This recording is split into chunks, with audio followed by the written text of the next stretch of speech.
দাদু ভাইরা, আমাকে একটু লাইক করো এবং আমাকে একটু ফলো করো।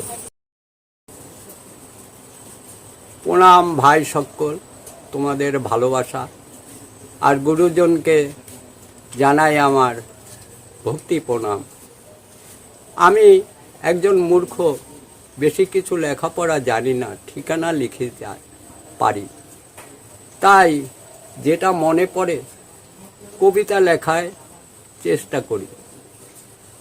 তাই আপনাদের আশীর্বাদ ধন্য আমি যেন আপনাদের কবিতা পড়ে শোনাতে পারি, এই কামনা রাখি। আপনারা আমাকে আশীর্বাদ করবেন, আরও অনেক অনেক কবিতা শোনাবো, যদি আপনারা আমাকে একটু কৃপা করে দয়া রাখেন আমার প্রতি।